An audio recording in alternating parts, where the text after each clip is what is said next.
Burning Bright, Poetry and Prose from Passenger Press. Sarah Yerkes has lived in Washington, D.C. since the 1940s. She still lives there. She has a master's degree in architecture from Harvard and studied sculpture at the Corcoran School of Art. After a career as a landscape architect and then a sculptor, Yerkes began writing poetry at age 97.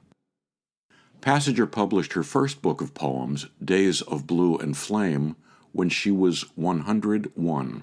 She's even older than that now, and still writing poetry.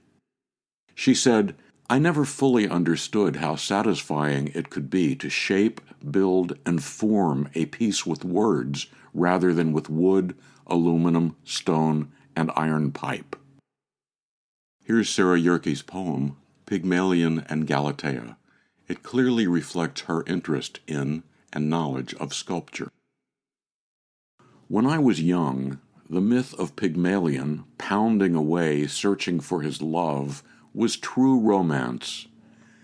For years and years he had imagined her, first girlish, then, as he became mature, she too developed. Now, an adult sculptor, he visualized her in full Venusian splendor. At last, he thought, he had found a way to express the yearning that was with him night and day. First off, her lovely hair appeared. Her curls were marble, cold. "How weird," he cried, forgetting she would be of stone, and not of lovely, longing flesh and bone. Her arms were puzzling. Were they at her side? He neglected to leave stone for overhead. No, they would be reaching forward, waiting. Her breasts were not a problem. He knew exactly how they should be. Full, but not yet pendulous. The nipples large, voluptuous. The lower torso somewhat curved. Should there be signs of having children? How absurd. Legs and feet well formed, efficient. She would become a famous runner.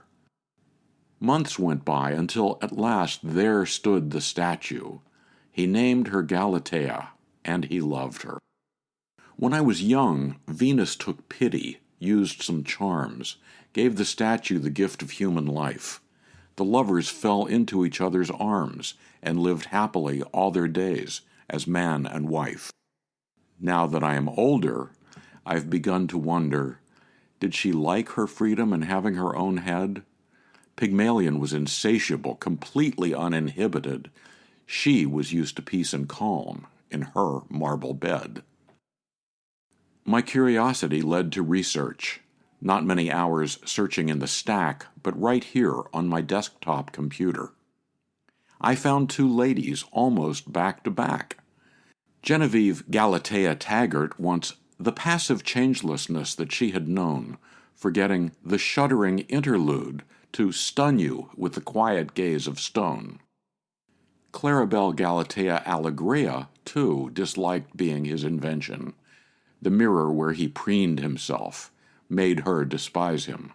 A curious convention. Sarah Yerkes, me, has come more to see the importance of perspicacity in making sure that what one wishes for is really what comes walking through the door. Pygmalion and Galatea by Sarah Yerkes. Sarah's poetry teacher, Bonnie Naradze, said this about her work. In her wide-ranging poetry, which looks outward but also inward, Sarah has found a space beyond the possibilities of three-dimensional art to investigate and express feelings close to her heart, at times with restraint, always questioning, and always striving to gaze with absolute clarity. After an article about Sarah appeared in the Washington Post, someone wrote in and said, "My goodness, what does this woman eat for breakfast?" To buy Sarah Yerkes' book Days of Blue and Flame, or learn more about Passenger and its commitment to writers over 50, go to passengerbooks.com. For Kendra, Mary, Christine, and the rest of the staff at Passenger, I'm John Shore. This audiocast was made possible in part by a grant from the Maryland State Arts Council.